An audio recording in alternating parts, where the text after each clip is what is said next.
आज की हमारी वीडियो अमेरिकी इलेक्शन पे है, लेकिन इलेक्शन से पहले मैं थोड़ा सा आपको अमेरिका की तारीख के बारे में बताऊंगा कि अमेरिका रोए ज़मीन पर सबसे ज़्यादा इंसानों की तिजारत प्रीवियस इरा में अमेरिका ने ही की है।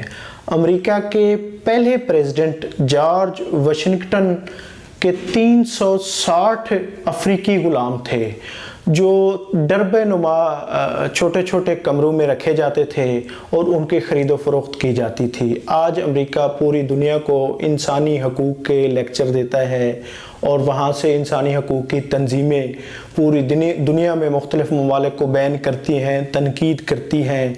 तो अमेरिका पूरी दुनिया का एक सुपर पावर और अलमबरदार बना हुआ है। तो इसने दुनिया में सबसे ज़्यादा जंगें भी अमेरिकी तारीख़ में अमेरिका ने ही मुख्तलिफ़ यानी ख़ास तौर पे मुसलमान ममालिक के ख़िलाफ़ की है। तो अब आते हैं अमेरिकी इलेक्शन पे। ये अमेरिका के 59वें इलेक्शन हैं। ये अमेरिका के सदारती इलेक्शन जिसमें एक तरफ अमेरिकी सदर ट्रंप हैं, दूसरी तरफ जो बाइडेन हैं। अब अमेरिका के जो 2 मुबाहसे हो चुके हैं, 3 मुबाहसों में 2 मुबाहसों पे जो बाइडेन का पलड़ा भारी रहा है और अब तक तकरीबन अर्ली वोटिंग में 9 करोड़ से ज़्यादा लोग अपना वोट कास्ट कर चुके हैं।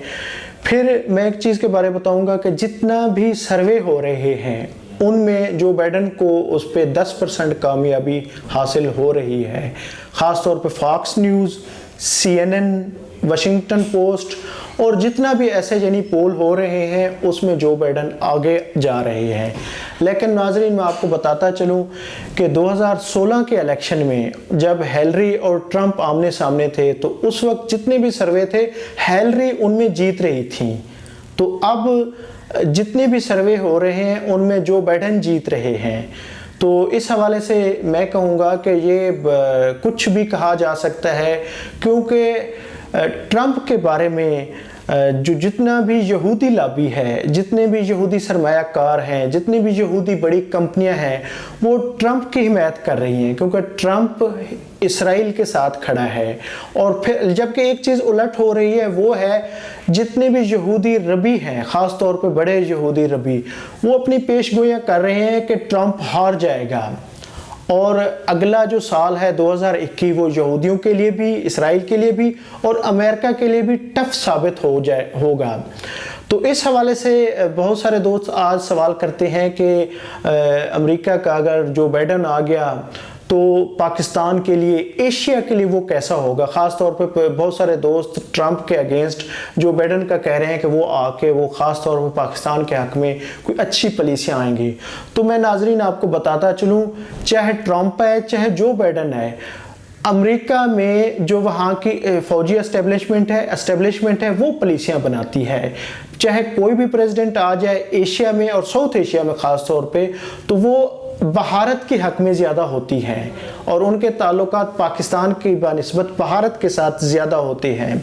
तो फिर ट्रंप के साथ एक चीज़ ये भी है कि 2 माह पहले पूरी सियाह फार्म कम्युनिटी ने एक सियाह फार्म शहरी की पुलिस के हाथों मर्डर पर जो तारीख साज मुजाहरे हुए थे, उस हवाले से ट्रंप को थोड़ा सा टफ सूरत हाल का भी सामना है, क्योंकि वो सारे लोग उनके आज भी वो कम्युनिटी सारे जो बाइडेन के साथ हैं। लेकिन ये है कि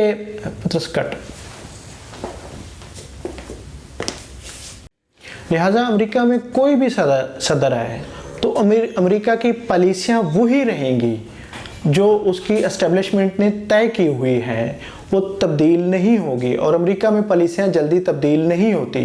फिर मैं एक चीज़ बताता चलूँ कि अमेरिकी इलेक्शन पे इस वक्त $1 अरब से भी ज़्यादा का जुआ लगा हुआ है कि जो बाइडेन जीतेगा या ट्रंप जीतेगा। तो नाजरीन जो भी जीते, पाकिस्तान के लिए कोई तब्दीली नहीं आएगी, हमारे लिए कोई तब्दीली नहीं आएगी। इस वक्त के तमाम पूल तमाम सर्वे वो सारे जो बाइडेन के हक में हैं, लेकिन अमेरिका के इलेक्शन में बहुत बड़ा किरदार यहूदी लॉबी अदा करती है। यहूदी सरमायाकार, यहूदी कंपनियां, बड़ी बड़ी कंपनियां अमेरिकी प्रेसिडेंट की वो हर सत्ता की हिमायत भी करती हैं, इवन के वोटरों तक असरअंदाज होती हैं, वोटर की खरीदो फरोख्त भी होती है। फिर इस दफ़ा अमेरिका की तारीख में ये ऐसे इलेक्शन है जिसमें अमेरिकी सदारती उम्मीदवार एक दूसरे के खिलाफ फोश गालियां तक एक दूसरे को दे रहे हैं। जैसे जो बाइडेन ने उसको ट्रंप को रशिया का कुत्ता करार दे दिया है। तो इस तरह की जो लैंग्वेज है, इस पे भी जो ख़ास तौर पे यूरोप में BBC और मुख्तलिफ नशरियाती इदारे और इंसानी हकूक़ के वो बहुत ज़्यादा तनकीद कर रहे हैं। बरकैफ हमारे लिए, पाकिस्तान के लिए और ख़ास तौर पे उम्मत मुस्लिमा के लिए उसमें कोई भी जीत जाए, अमेरिका की पॉलिसियाँ वही रहेंगी।